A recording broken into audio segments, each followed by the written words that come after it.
We found her! They found her body 3 months after she disappeared. A young woman with no identification, washed up on the banks of the Han River with a bullet hole in her chest. The police closed the case in 48 hours. They said it was another migrant worker caught in the crossfire of gang violence. Nobody claimed the body. Nobody asked questions. But Amara Okonkwo wasn't dead. She was 30,000 feet above the Pacific Ocean, clutching her swollen belly, running from the most powerful crime family in South Korea, carrying a secret that would either make her the richest woman in Asia or get her killed before sunrise. The man who put her on that plane was dying in a mansion in Seoul, coughing blood into silk handkerchiefs, watching his empire crumble because he'd committed the one sin his world could never forgive. He'd fallen in love with the help. 6 months earlier, Marcus Chen was drowning in his own body. He was born to a Taiwanese mother and Korean father, raised in the streets of Busan, forged in blood and brutality into the apex predator of Seoul's criminal underworld. The Dragon of Gangnam, the man who'd united 3 rival syndicates under one banner through a combination of strategic brilliance and surgical violence. For 28 years, his name had been whispered with reverence and terror. Politicians took his calls. Police captains warned him before raids. CEOs paid tribute. He'd built an empire worth $8 billion, legitimate and otherwise, controlling everything from real estate to pharmaceuticals, construction to entertainment. And now, at 53, stage 4 pancreatic cancer was eating him alive. 8 weeks, Dr. Yamamoto had said, not bothering with false comfort. Maybe 12 if you're stubborn. Marcus Chen was very stubborn. He sat in his study on the top floor of his compound in Gangnam, looking out over the city he'd conquered. Floor to ceiling, windows offered a view of Seoul's glittering skyline, billions of lights representing billions of one, much of it flowing through his fingers in some way or another. His hands shook as he lifted a glass of water. He couldn't keep down solid food anymore. His body weight had dropped from a powerful 90 kilograms to a skeletal 65. The tailored suits hung off him like shrouds. But none of that mattered compared to his real problem. 3 daughters, no sons. In the old world of Korean organized crime, bloodline was law. Only a male heir could inherit the throne, command the loyalty of the captains, hold together the fragile alliances that kept the Chen Empire from shattering into a dozen warring factions. His daughters were brilliant, beautiful, and ruthless. Victoria, his eldest at 30, had an MBA from Stanford and the moral compass of a shark. Sophia, 27, ran his cryptocurrency operations with terrifying efficiency. Elena, 23, was training in the family's security division, equally comfortable in a boardroom or a kill room. But they were women, and in this world that meant they were worthless as heirs. When he died, the captains would fracture. The triad bosses in Hong Kong would move in. The Yakuza would see opportunity. The Russian Bratva would carve out their piece. Everything he'd built would dissolve like sand castles in the tide. His wife, Catherine Liu, knew this. She was already positioning herself, making quiet calls to allies, shoring up support for Victoria to take control through a marriage alliance with the Kim family of Busan. It was a reasonable plan. It might even work. But Marcus wouldn't be around to see it fail. He pulled out his phone, scrolling through messages from his captains. Reports of territory disputes, police investigations, rival gangs testing boundaries. Everyone could smell weakness. They all knew he was dying. The feeding frenzy was beginning. His phone buzzed. A message from Raymond Park, his head of security. The new caregiver starts tomorrow. Background check cleared. Marcus stared at the message, then at his reflection in the window. A ghost stared back. He needed more than a caregiver. He needed a miracle. Amara Okonkwo learned 3 things in her first 5 seconds inside the Chen compound. First, these people had more money than God. Second, they would kill her without losing sleep if she gave them a reason. Third, she'd walked into something way bigger than a simple caregiver job. The compound occupied an entire block in Gangnam, hidden behind walls topped with security cameras and what she suspected were motion sensors. The main house was an architectural masterpiece, blending traditional Korean hanok elements with brutalist concrete and floor-to-ceiling glass. It looked like something from a design magazine, if the magazine specialized in buildings that could withstand a military assault. Guards everywhere, not rent-a-cops, real security, men with military bearing and expensive suits that couldn't quite hide the weapons underneath. They watched her with flat, professional eyes as she was escorted through the grounds. Her escort was a woman in her late 40s, elegant in a charcoal business suit, her black hair pulled back in a severe bun. She introduced herself as Catherine Liu, spoke perfect English with a British accent, and looked at Amara like she was examining a specimen under a microscope. "You understand the situation?" Catherine asked as they walked through hallways lined with contemporary art that Amara suspected was worth more than her entire bloodline's collective earnings. "Yes, ma'am, your husband is terminally ill. He requires full-time care." "Care?" Catherine's lip curled slightly. "Is that what we're calling it?" Amara didn't know how to respond to that. They stopped outside a heavy wooden door. Catherine turned to face her fully, and Amara suddenly felt very small. This woman radiated cold authority, the kind that came from making life-and-death decisions and sleeping soundly afterward. "My husband is dying," Catherine said flatly. "The doctors give him 2 months, possibly 3. Your job is to keep him comfortable, fed, medicated, and clean during that time. You will not discuss his business with anyone. You will not form opinions about our family dynamics. You will not gossip with the staff about what you see or hear. Do you understand?" "Yes, ma'am." "If anything happens to my husband while you're caring for him, an injury, a medication error, anything at all, you will be held responsible, personally responsible. Do you understand what that means?"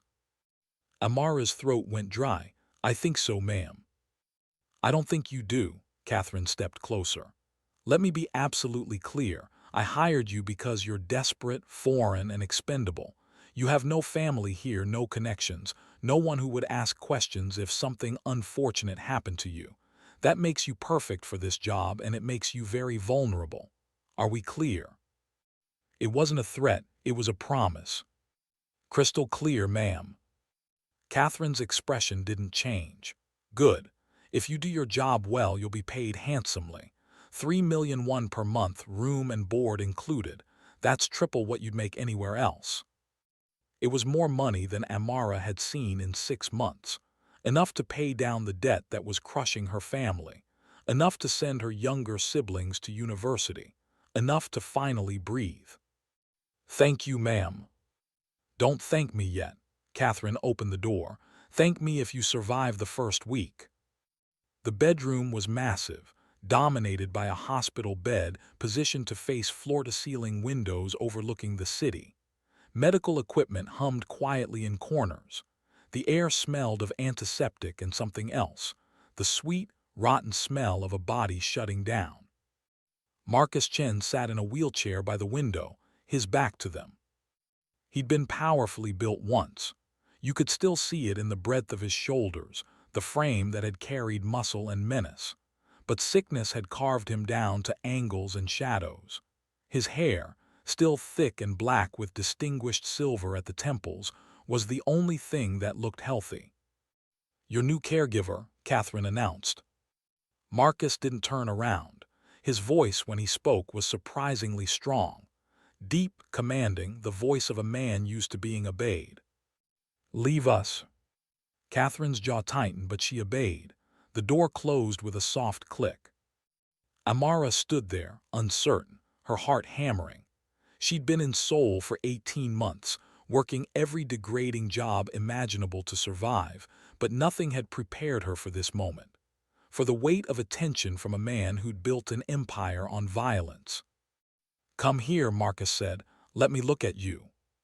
She walked around the wheelchair until she faced him. His eyes were extraordinary, dark, intense, burning with intelligence that his dying body couldn't diminish. They studied her with an intensity that made her feel naked, like he was seeing past her skin into her skull. "Amara Okonkwo," he said, pronouncing her name perfectly. 24 years old, came to Korea on a work visa that expired 11 months ago. You owe money to the Sunset Boys, 7 million won plus interest that's compounding faster than you can pay. Your mother has breast cancer. Your father's dead. 2 younger siblings depending on you. You worked at a restaurant in Itaewon until the owner was arrested for employing illegal workers. Since then, you've been doing anything you can find. Cleaning, delivery, standing in line for product releases, teaching English under the table to rich kids whose parents don't ask questions. Amara's blood turned to ice. How did he know all of that? "I know everything about everyone who enters my home," Marcus continued, his eyes never leaving hers. "Every debt, every secret, every skeleton. It's how I've stayed alive this long. Do you know who I am?" She shook her head, not trusting her voice. "Good, the less you know, the safer you are. All you need to understand is this. I'm a very dangerous man, even dying. The people in this house are even more dangerous because they're fighting over my corpse before I'm cold. If you're smart, you'll do your job, take your money, and ask no questions." "Yes, sir." "Can you cook?" The sudden shift threw her. "Yes, sir. Nigerian food, some Korean." "I don't care about the cuisine. Can you cook rice porridge without burning it?" I think so, sir." "Then go make me some. I haven't kept down a meal in 3 days. If you can change that, you might actually be useful." She fled to the kitchen, her hands shaking. The compound's kitchen was bigger than the apartment she'd shared with 3 other girls in Itaewon. Professional-grade everything, stocked like a high-end restaurant. She found rice, water, anchovies for broth, exactly what she needed. Her mother had taught her to cook juk when Amara was 8, when her little brother had been sick with fever. "The secret is patience," her mother had said. "Low heat, constant stirring, cook it until the rice breaks down completely." She cooked it the way her mother had taught her, adding a pinch of salt, a drizzle of sesame oil, making it simple and pure. Food for someone whose body was betraying them. When she brought it back to Marcus's room on a tray with a small dish of kimchi on the side, he was still by the window. But he'd turned his wheelchair to face the door, watching her enter. She set the tray on the bedside table and helped him transfer from wheelchair to bed, surprised by how light he was. How fragile. This man who terrified his wife had so little substance left. He ate slowly, one careful spoonful at a time. Amara stood by the window, giving him privacy, trying not to stare. "It's good," he said after the 4th bite. "Really good." "Thank you, sir." "When did your mother die?" The question hit her like a slap. She didn't. She's in Lagos. She had surgery 2 months ago. She's recovering." "Good, another spoonful. Cherish her while you can. You don't realize how precious they are until they're gone." He ate half the bowl before his hand started shaking too much to continue.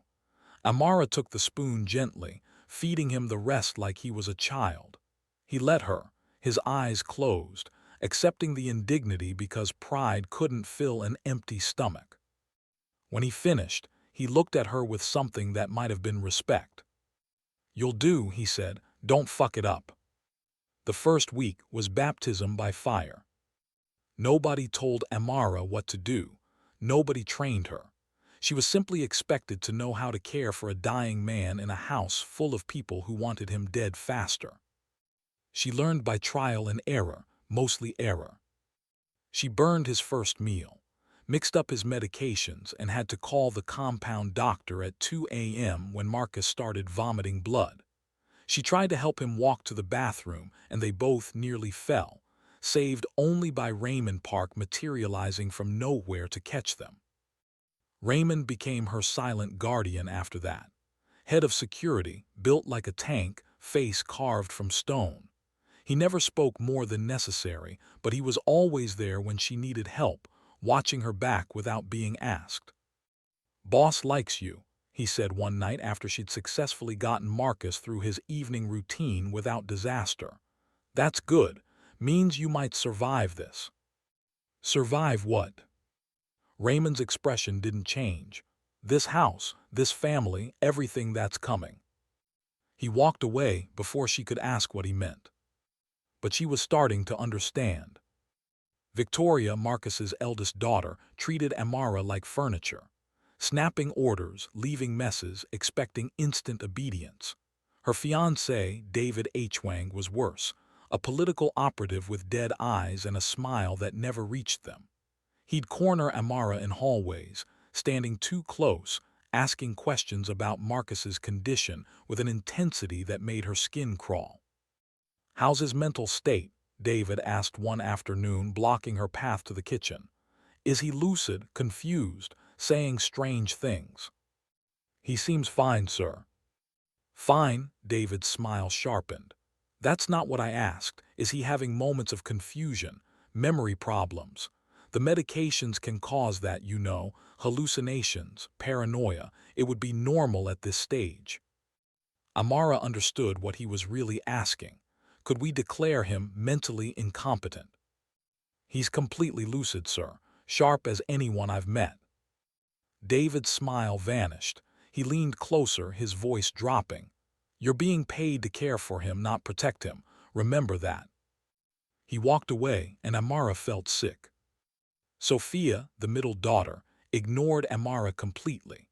She spent most of her time in a sealed office on the third floor, running her cryptocurrency empire, emerging only for meals where she and Victoria would discuss business in rapid Korean that Amara couldn't follow but knew was about dividing their father's empire.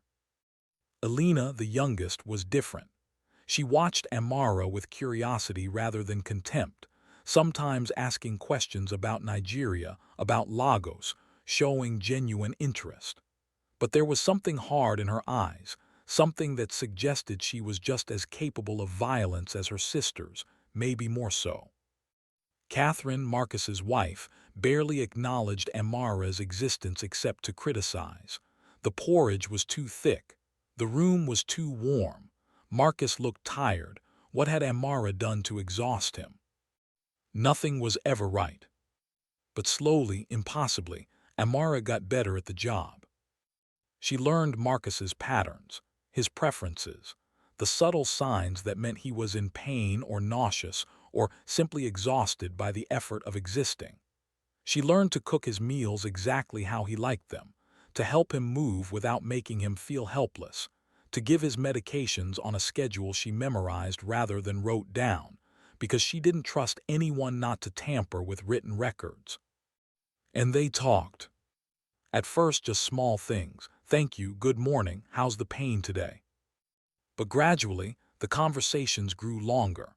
He told her about building his empire, about the early days when he'd had nothing but ambition and a willingness to do what others wouldn't, about the first man he'd killed, the first fortune he'd made, the first time he'd realized he was more monster than man.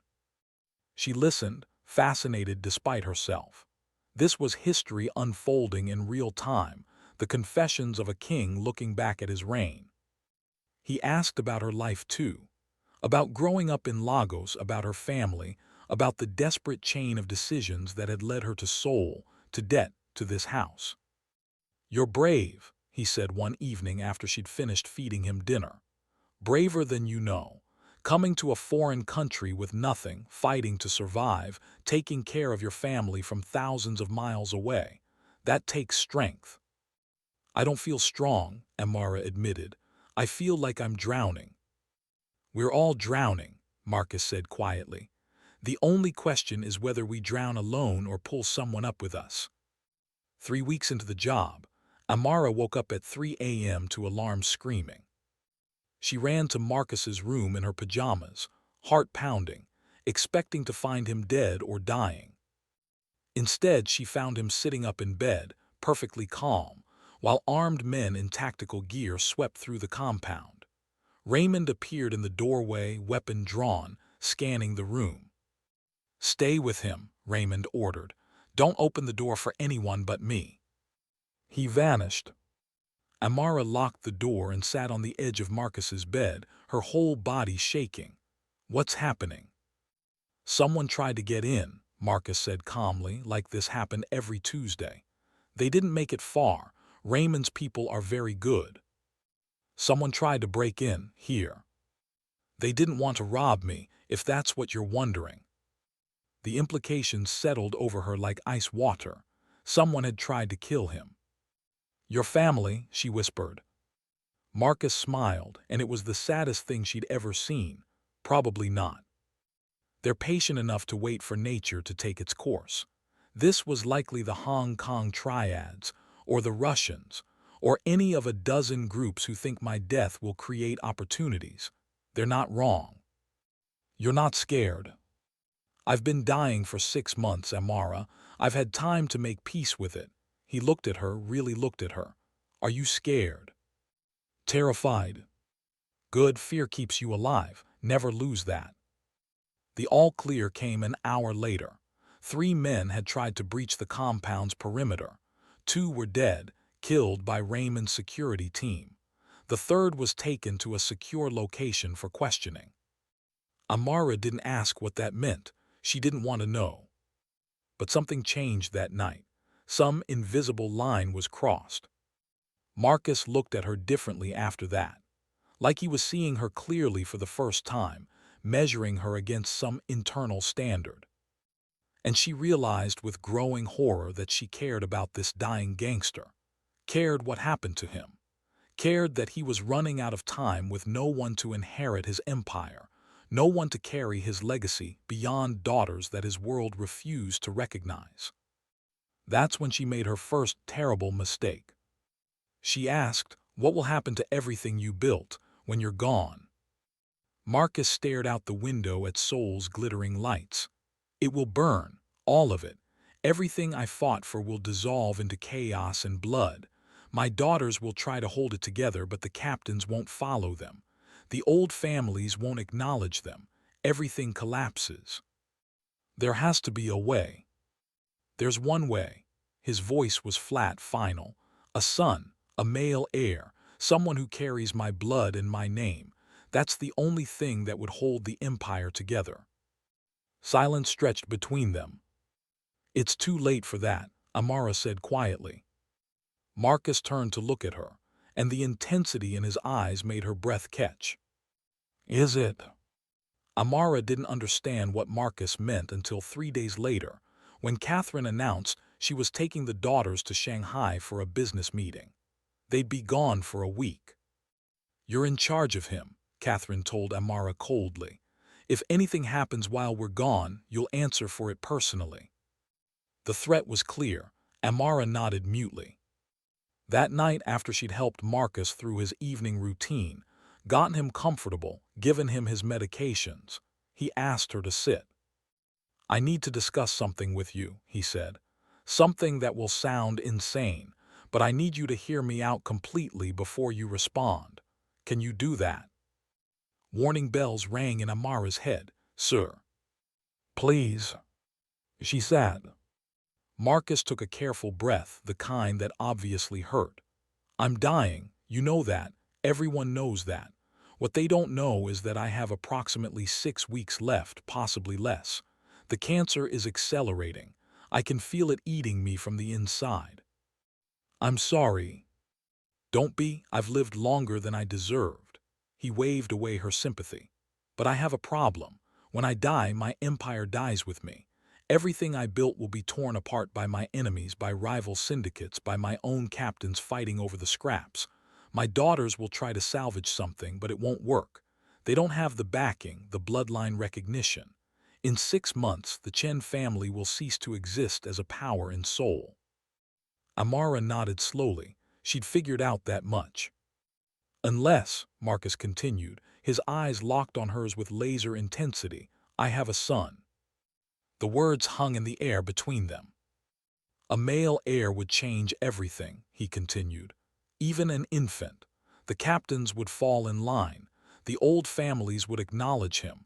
My empire would have continuity, a future. Everything I built would survive. But you don't have time to. Amara stopped, her brain catching up to what he was really saying. Oh no. Oh God, no.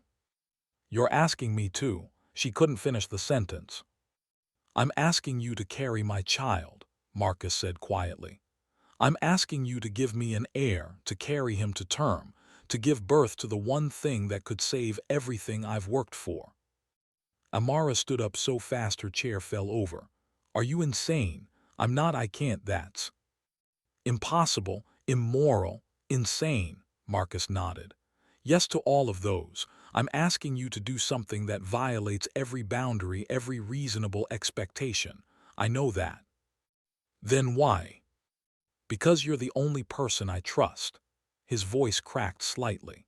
In this entire house, this entire organization, you're the only person who sees me as a human being rather than a bank account or an obstacle or a dying animal. You care for me because that's who you are, not because you have to or because you're scared not to. That matters, Amara. That matters more than you know. I can't have your child. Her voice was rising.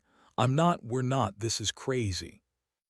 I'm offering you 15 million won immediately, Marcus said calmly. Enough to clear your debts, send your mother to the best doctors in the world, put your siblings through university, set your family up for life.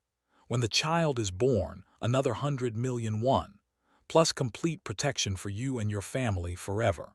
My people, my resources, making sure nothing ever touches you. 115 million won. That was over 100,000 US dollars, life-changing money, money that could save her entire family. But the cost? What about your wife? Amara asked. Your daughters, they'll kill me, you know they'll kill me.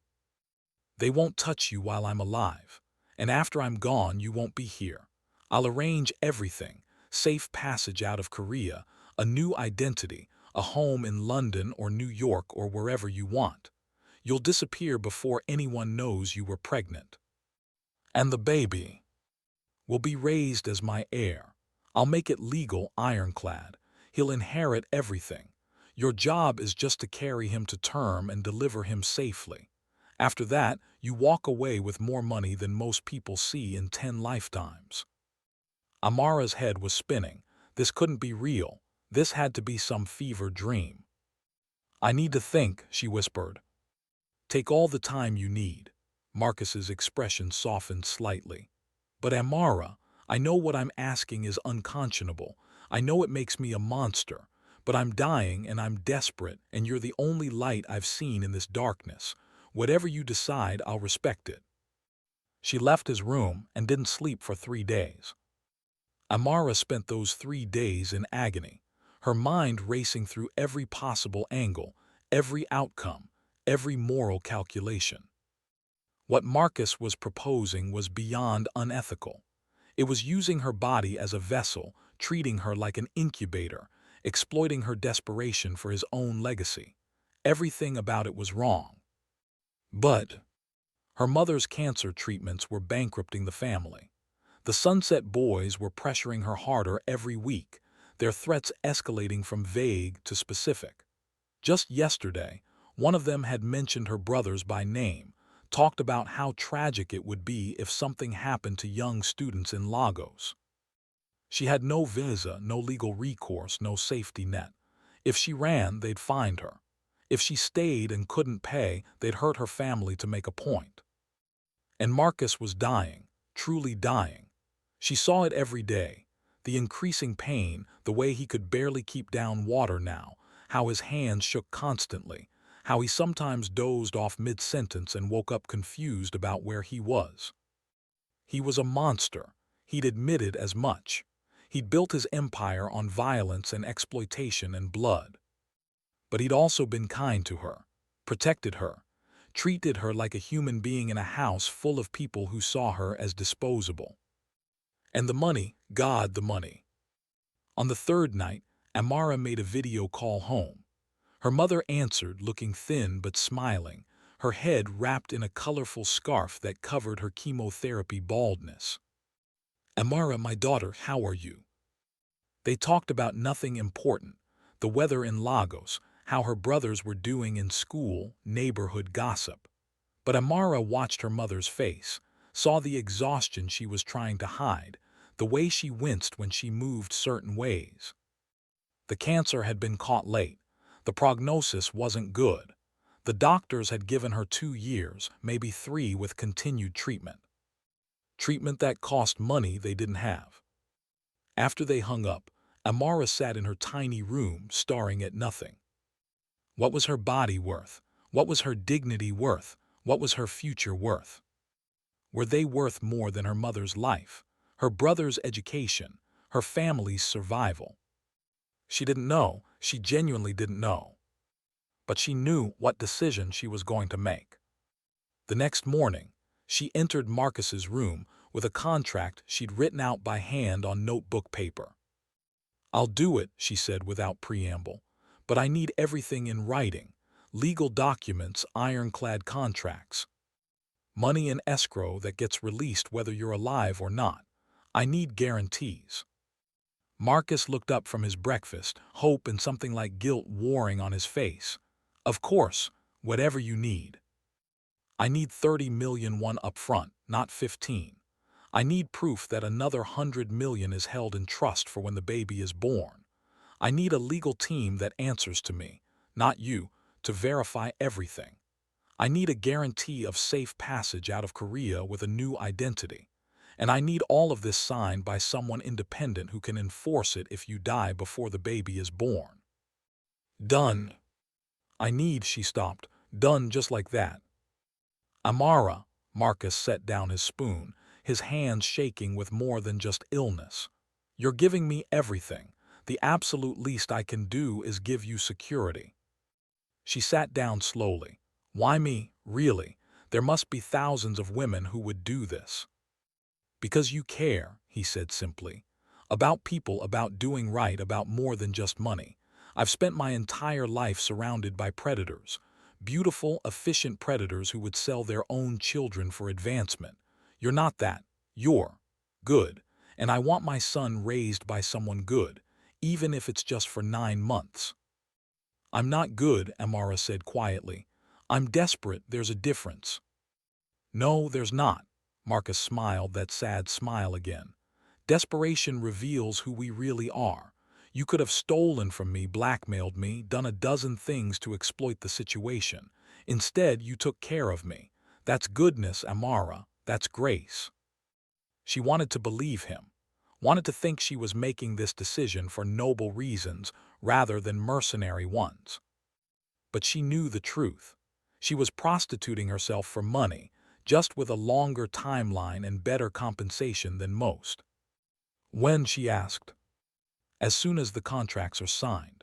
My lawyer will have everything ready in 48 hours."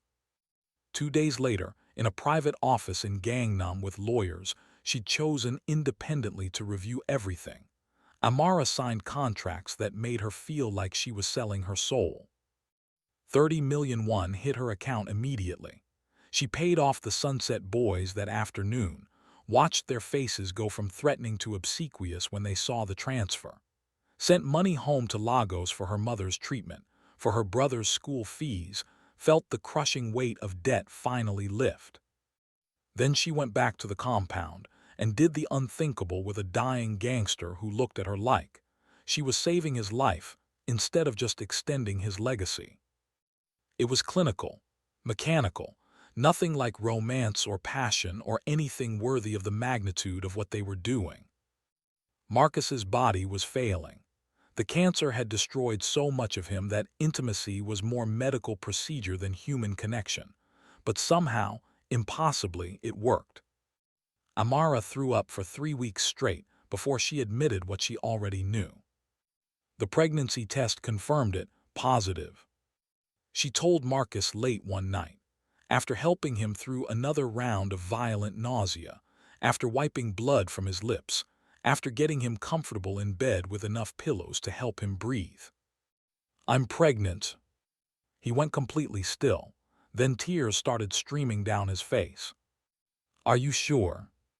I've taken 4 tests, all positive. Marcus grabbed her hand with surprising strength, pressed it to his forehead like a blessing. Thank you, thank you, thank you. We don't know if it's a boy. It is. His certainty was absolute. I can feel it. This is my son, my heir. Everything is going to be okay. Amara wished she shared his confidence, because they both knew the easy part was over. Now came the impossible part, hiding the pregnancy until she could escape, keeping the secret in a house full of predators who would kill her the moment they understood what she represented. Marcus made the plan meticulously. They had approximately 6 months before the pregnancy became obvious, 5 months before it became undeniable. He'd be dead in 6 weeks, maybe 8. They needed to move carefully, precisely. No one can know, he told her. Not my wife, not my daughters, no one. If they find out before you're safely away, they'll kill you. They'll kill the baby. They'll destroy everything. How do we hide it? You work for me. You're always with me. No one pays attention to you. We keep it that way until I'm ready to make the announcement. And when will that be? Marcus looked out at Seoul's lights. When I'm too weak to protect you anymore. When I know I'm days away from death. That's when I tell them. That's when I sign everything over to my heir. And that's when Raymond gets you out. It sounded simple. It wasn't. The first trimester was hellish. Morning sickness hit Amara like a freight train. She'd rush to bathrooms all over the compound, vomiting until her stomach muscles screamed, then have to compose herself and return to Marcus's care like nothing was wrong. Victoria noticed. Are you sick? You look terrible. Just tired, ma'am. Well, don't infect my father. If he gets worse because you brought some disease into this house. I'm fine, just adjusting to the schedule. Victoria's eyes narrowed, but she moved on. David H. Wang noticed too. He cornered Amara in the kitchen one afternoon, standing too close, his breath hot on her neck. You're looking different, he said quietly. Fuller, glowing almost. Are you pregnant? Amara's blood turned to ice. No, I've been eating better. His hand brushed her hip. Shame, I bet you'd look good pregnant, all those curves filling out. She stepped away, disgusted and terrified. He was testing her, prodding, seeing if he could catch her in a lie. She needed to be more careful. Marcus noticed her stress. What happened? She told him about David's comment. Marcus's face went dark with rage. He touched you. Just briefly, it wasn't. Raymond, Marcus's voice carried despite his weakness. Raymond appeared instantly. David H. Wang, Marcus said coldly. He's been harassing Amara. Make it clear that if he touches her again, if he even speaks to her again, I'll have his hands cut off and mailed to his parents. Raymond nodded once and vanished. The next day, David avoided Amara completely. Whatever Raymond had said, it had worked. But the incident reminded her of how precarious her position was. She was carrying a secret that would get her killed, in a house full of people who wanted Marcus dead, and would happily add her to the body count. The second month brought new complications. Marcus was deteriorating rapidly. He could barely leave his bed now. Eating was agony. He'd wake up screaming from pain that medication couldn't touch. His skin had taken on a grayish pallor, his eyes sunken deep in their sockets. Amara watched him dying by degrees, watched this powerful man reduced to something fragile and frightened, and felt a confusing tangle of emotions. Pity, gratitude, guilt, something that might have been affection if the circumstances were different. Tell me about Lagos, he asked one night when the pain was particularly bad. Tell me about your childhood. So she did. Told him about growing up in a crowded compound in Seoul, about her father who'd worked 3 jobs to keep them fed, about street football and pepper soup, and the smell of rain on hot pavement. About how her father had died suddenly when she was 15, leaving her mother to raise 3 children alone. About how Amara had become the responsible one, the one who sacrificed her dreams so her brothers could pursue theirs. Marcus listened with his eyes closed, a small smile on his lips. "Your son will be lucky," he said quietly, "to have inherited your strength, your resilience." "Your son," Amara corrected, "not mine." "No," Marcus opened his eyes. "Ours, he'll carry my blood and your character. That makes him ours." She didn't know what to say to that. 3 months into the pregnancy, Marcus made his decision. He was dying faster than expected. The doctors gave him 2 weeks, possibly less. His body was shutting down system by system. Soon he'd be too weak to speak, to think clearly, to protect anyone. It was time. "Call a family meeting," he told Raymond.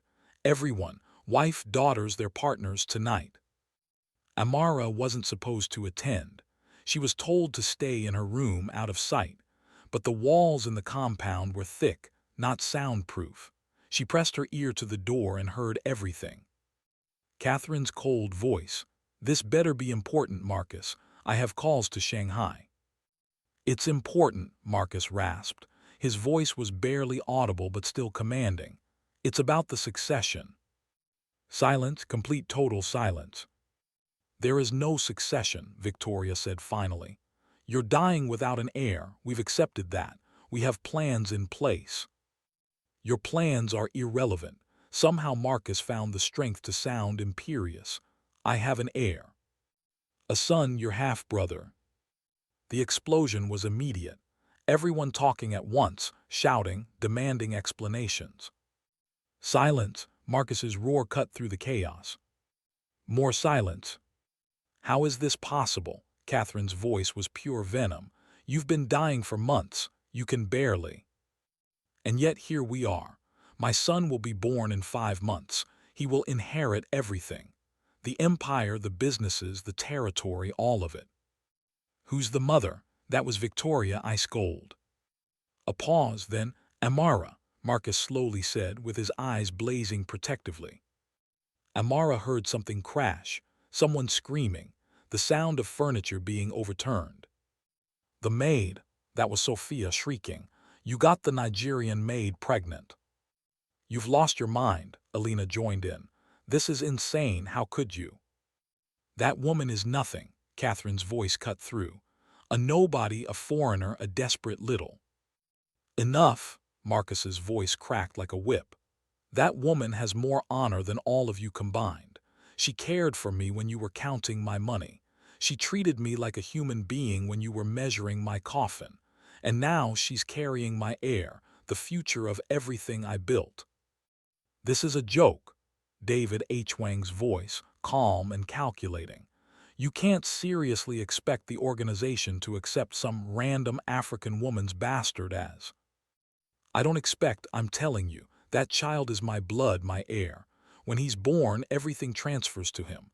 Not you, Victoria, not Sophia or Alina, not my wife. HIM. You can't do this to us," Victoria was screaming now. "We're your family, your daughters. We've waited, we've planned." "You've done nothing," Marcus roared with his last reserves of strength. "You've contributed nothing except waiting for me to die, but I'm not dead yet. And I'm making this clear right now. If anything happens to Amara, if anyone in this family or organization touches her, harms her, threatens her in any way, I will burn everything to the ground. Every account will be emptied, every asset liquidated, every connection severed. You'll inherit ASHES. Do you understand me?" Nobody spoke. "Do you understand me?" "Yes," Catherine's voice could have frozen nitrogen. "We understand." "Good, this meeting is over. Get out." Amara heard footsteps, angry, violent footsteps, doors slamming, and then, terrifyingly, someone said, "Where is she? Where's that bitch?" Amara locked her door, shoved a chair under the handle, grabbed the emergency button Raymond had given her, and waited. Footsteps in the hallway, multiple people, heading toward her room. "Amara," Victoria's voice sing-song and terrifying. Come out wherever you are. We just want to talk." The doorknob rattled. We're family now, right? You're carrying our brother. We should celebrate. Banging on the door, hard enough to rattle the frame. Amara pressed the button. Once, twice, three times. Emergency, emergency, emergency. Open this door, you conniving little whore. More banging. The door frame was cracking. Then Raymond's voice, calm and absolute. Step away from the door. The banging stopped. She's cost us everything, Victoria shrieked. That child is under boss's protection, as is she. Step away now or I'll make you step away. Silent, then retreating footsteps. Raymond knocked gently. Amara, you okay? She opened the door, shaking. They're going to kill me. Not while I'm breathing, Raymond said. Pack a bag, small, essentials only. We're moving you to a secure location tonight. If you're hooked on this story, hit that subscribe button right now. This is about to get even more intense. The secure location was a safe house in Itaewon, ironically close to where Amara had lived when she first arrived in Seoul. A fortified apartment on the 8th floor of a nondescript building, with security cameras, reinforced doors, and two of Raymond's most trusted men stationed in the hallway 24/7. Marcus was moved there too. Against doctor's orders, against all logic, he insisted on being with her. If they're coming for you, they're coming for me anyway, he rasped as Raymond's men carried him on a stretcher. Might as well make it easy for them. The apartment was clinical but comfortable. 2 bedrooms, a living area, kitchen. Everything they needed to wait out the next few weeks until extraction. Because that was the plan now. Get Amara and the baby out of Korea, away from the Chen family's reach, before Marcus died and all protection evaporated. 3 weeks, Marcus said that first night in the safe house. I need to stay alive 3 more weeks. Then you're at 5 months, far enough along that if something goes wrong, the baby has a chance. Raymond will get you to the airport, onto my private jet, and you fly to London. My people there will take care of you. And you? I'll die here, alone, the way I deserve. Don't say that. Why not? It's true. Marcus looked at her with those intense, dying eyes. I'm a monster, Amara. I've done terrible things. Hurt people, destroyed families. I don't deserve peace or comfort or a woman like you caring whether I die alone, but I appreciate it anyway. Amara didn't know how to respond to that. The next 2 weeks were the strangest of her life. Trapped in a safe house with a dying gangster, pregnant with his heir, knowing that outside these walls, powerful people were plotting their deaths. But inside was almost peaceful. Marcus couldn't do much anymore. He was too weak, too consumed by pain. But they talked. Hours and hours of conversation, learning each other in ways that felt too intimate given the insanity of their situation. He told her about his childhood, about growing up poor in Busan, about watching his father get beaten by loan sharks, about swearing he'd never be that powerless again, about his first kill at 17, how it had felt necessary and terrible and exhilarating all at once. She told him about her own losses, her own compromises, the small ways she'd bent her morality to survive in a foreign country that didn't want her. We're not so different, Marcus said one night. Both of us doing whatever it takes to protect the people we love. I've never killed anyone.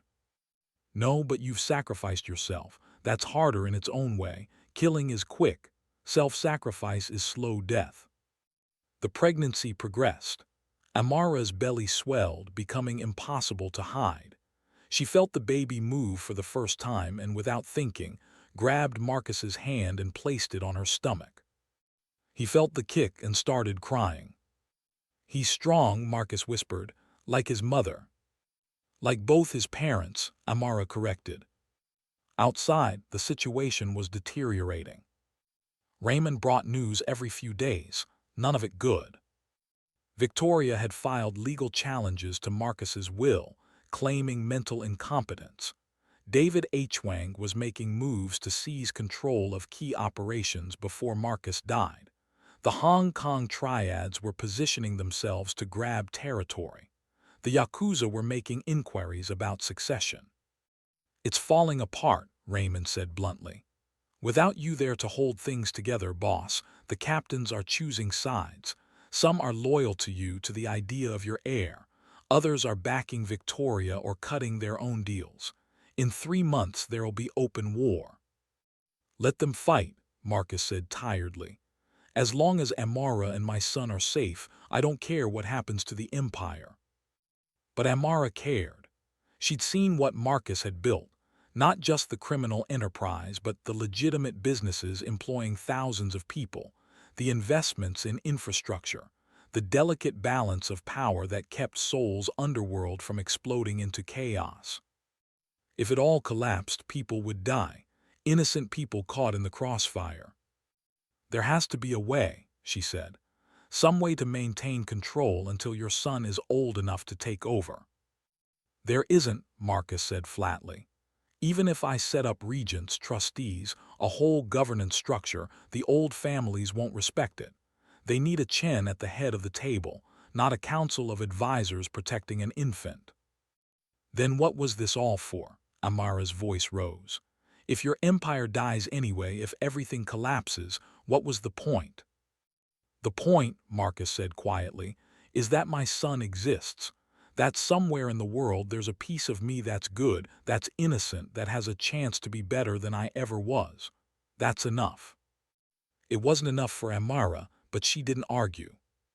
2.5 weeks into their safe-house exile, Marcus collapsed. Amara found him on the bathroom floor at 4 a.m., unconscious, bleeding from his mouth. She screamed for Raymond, who called the compound doctor, who arrived within 20 minutes and confirmed what they all already knew. "Days," the doctor said, "maybe hours. His organs are shutting down." They moved Marcus to the bedroom, made him as comfortable as possible. Morphine for the pain, oxygen to help him breathe. All the palliative care modern medicine could provide. He woke up briefly around noon, lucid for a few minutes. "Amara." "I'm here," she took his hand. "You have to go, today, now. I won't make it another 24 hours. "I can't leave you." "Yes, you can, you have to." He squeezed her hand with what little strength remained. "Raymond has everything ready. The jet's fueled, the pilots are standing by, London is prepared. You just have to get to the airport." "Marcus, promise me." His eyes locked on hers. "Promise me you'll protect our son, that you'll tell him about me someday, that you'll give him the choice, walk away from all this or embrace his birthright. But either way, he has to know I loved him, that everything I did was for him." Tears streamed down Amara's face. "I promise." "Good," Marcus smiled, and for a moment she saw the handsome, powerful man he'd been once. "Thank you, Amara, for everything. You gave me peace in the end, that's more than I deserved." He closed his eyes and never opened them again. Raymond didn't waste time on grief. The moment Marcus's breathing became labored and irregular, he was on the phone, activating the extraction plan. "We move at midnight," he told Amara. "Private airstrip outside Seoul, 40 minutes if traffic's clear. Boss's jet will be fueled and ready. You'll be wheels up by 1 a.m. in London by morning." "What about Marcus?" "I'll stay with him. When he passes, I'll handle the body, make the notifications, deal with the family. Your job is to disappear." Amara packed the small bag Raymond had prepared weeks ago. New passport under a false name, cash in 3 currencies, a phone with only one number programmed, Raymond's encrypted line, documents proving the trust fund, the legal arrangements, everything Marcus had promised. At 11:30 p.m., Raymond's men escorted her to a nondescript black SUV in the building's underground garage. 2 vehicles, one ahead, one behind, full security detail. "Stay low," Raymond ordered as she climbed in. "Don't look at anyone, don't speak unless spoken to. We get stopped for any reason, you're a Japanese tourist who doesn't speak Korean. Got it?" She nodded, her heart hammering. They pulled out into Seoul's late-night traffic. The city was still alive with lights, people, the relentless energy that never quite stopped. Amara watched it slide past the window, wondering if she'd ever see it again. 20 minutes into the drive, Raymond's phone buzzed. He answered, listened, his expression hardening. Fucking. What? Amara asked. They know. Victoria got someone in the doctor's staff to call when boss started failing. They know you're moving tonight. How? Doesn't matter. They've got people watching the airport, the train stations, the main highways out of the city. They're hunting you. What do we do? Raymond's jaw set. We improvise. He made 3 phone calls in rapid Korean, his voice clipped and commanding. Then he leaned forward to the driver. Change of plans. We're not going to the main airstrip. Head to Incheon Port. The port? Amara asked. I thought. They're expecting you at the airport, so we're going by boat. Boss kept a yacht docked at Incheon for emergencies. We get you to international waters, transfer you to a cargo ship boss has contracts with. You sail to Japan, fly to London from Tokyo. Longer route but safer. It sounded insane. It was probably their only chance. They were 15 minutes from Incheon when the tail car radioed a warning. We've got company. 2 vehicles, maybe 3, closing fast.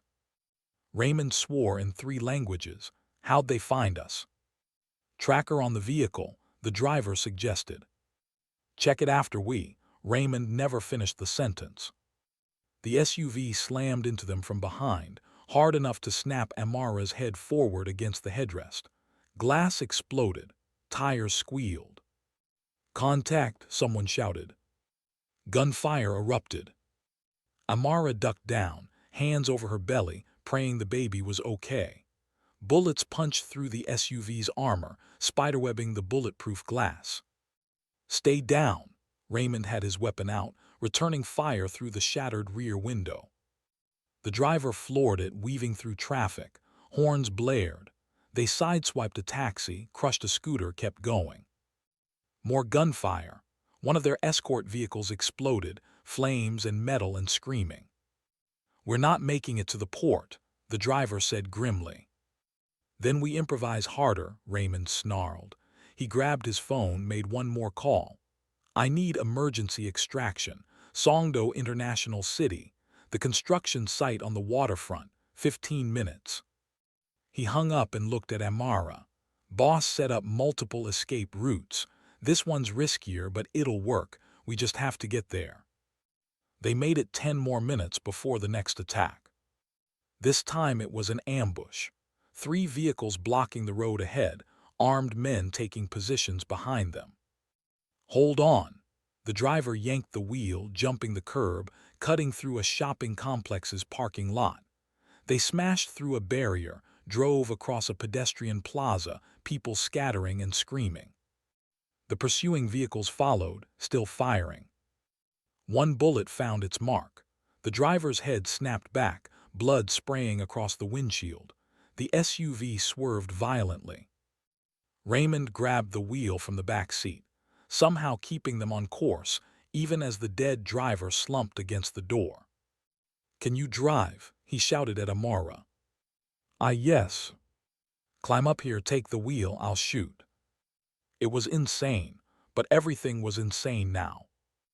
Amara crawled over the seat, shoved the driver's body aside, tried not to think about that, about the man who just died protecting her, and grabbed the steering wheel. Raymond guided her foot to the accelerator. Straight ahead, see those lights, that's Songdo, drive toward them, don't stop for anything. She drove. Behind them, Raymond leaned out the window, firing with surgical precision. One pursuing vehicle's tire exploded. Another's windshield shattered, sending it spinning out of control. But more kept coming. How many are there? Amara screamed. Too many, just drive. They rocketed through Songdo's empty streets, past half-finished skyscrapers and construction sites.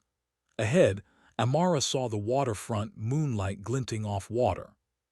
There, Raymond pointed. That construction site, drive onto it, all the way to the edge. She didn't question, just obeyed. The SUV bounced over rough ground, crashed through a chain-link fence, drove across a foundation of raw concrete. At the water's edge, Raymond grabbed her arm. Out now. They tumbled out of the vehicle. Amara hit the ground hard, pain shooting through her shoulder. Raymond hauled her to her feet, practically dragging her toward the water. Behind them, the pursuing vehicle screeched to a halt. Men poured out, weapons raised. Raymond, park, a woman's voice. Victoria, it's over. Give us the girl and we'll let you live. Fuck you, Raymond raised his weapon. That's when Amara heard it, a deep, throbbing sound growing louder. Helicopter. A spotlight hit them, blinding and brilliant. A helicopter descended from the darkness, military-grade, bristling with mounted weapons. Back off, a voice boomed from a loudspeaker. This is a CHEN security operation. Stand down or be engaged. Victoria's people hesitated. The helicopter's guns swiveled toward them, a clear threat. Now, Raymond pulled Amara toward the helicopter as it touched down, rotors still spinning. Hands reached out, grabbed her, hauled her aboard. Raymond climbed in after her, and they were lifting off before he'd even sat down.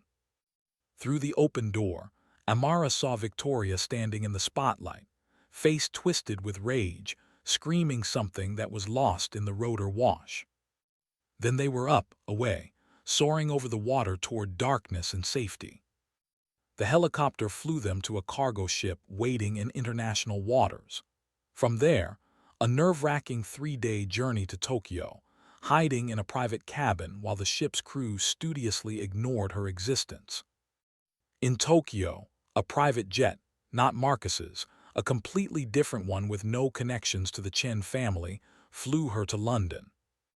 She landed at a private airfield north of the city, where an elegant woman in her 60s was waiting. Ms. Okonkwo, I'm Margaret Chen, Marcus's aunt. Welcome to London. Marcus's aunt. He'd never mentioned having family in London. Margaret saw her confusion and smiled sadly. Marcus's father had a sister who married a British diplomat 40 years ago. I'm that sister's daughter. I've been estranged from the family for decades. I wanted nothing to do with the business. But Marcus reached out 6 months ago, asked if I'd help you if things went badly. I agreed. She led Amara to a car.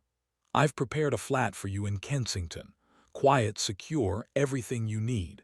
The trust Marcus established is ironclad. I'm one of 3 trustees, none of us connected to his organization. You and your child will be protected. Is he? Amara couldn't finish the question. Margaret's expression softened. Marcus passed away 3 days ago, peacefully according to Raymond. He waited until he knew you were safe, then let go. The funeral was this morning. Quite the spectacle from what I hear. 3 days. He'd been dead 3 days and she hadn't known. Amara started crying and couldn't stop. Margaret held her, this stranger who was family now, while Amara grieved for a man who'd been monster and savior in equal measure. The Kensington flat was beautiful, top floor of a Victorian conversion, all high ceilings and period details mixed with modern comfort. The nursery was already set up, everything a baby could need arranged with thoughtful care. Marcus sent specifications months ago, Margaret explained. He wanted everything perfect for his son. His son, Marcus had been so certain. The next 4 months passed in a strange dream. Amara was safe, truly safe for the first time in years. She had money, security, health care. She attended prenatal classes with other expectant mothers who thought she was a diplomat's widow, which wasn't entirely untrue. She watched her belly grow, felt the baby moving, preparing to enter a world his father would never see. News from Seoul was chaotic. Marcus's death had triggered exactly the war he'd predicted. Victoria and Sophia were fighting for control. The captains were choosing sides. Rival syndicates were making moves on Chen territory. The empire was fracturing. But the trust held. Margaret and the other trustees managed it carefully, investing conservatively, maintaining the legitimate business interests while letting the criminal elements dissolve. By the time the baby was born, he'd inherit a fortune, just not an empire. Maybe that was better. Labor started at 37 weeks, 3 weeks early but not dangerously so. Amara was rushed to a private hospital in Marylebone, where a team of doctors Margaret had arranged delivered her son by emergency C-section when complications developed. He came out screaming, healthy and furious at the world. "It's a boy," the doctor announced unnecessarily. "Congratulations." They placed him on Amara's chest, this tiny, perfect human she'd carried through hell. He had Marcus's eyes, dark, intense, already looking at everything with startling focus. But his nose, his mouth, those were hers. A perfect blend of two worlds, two lives. "Hello, baby," she whispered. "Your daddy loved you so much. He died protecting you. He gave up everything for you."